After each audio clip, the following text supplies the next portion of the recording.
شکایت نکردم از این فاصله، جدایی ولی خیلی سخته برام.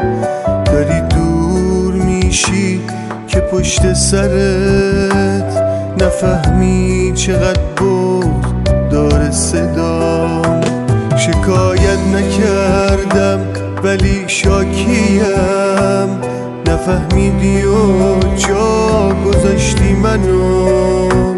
شاید انتخاب تو تنهاییه که رفتی و تنها گذاشتی منو.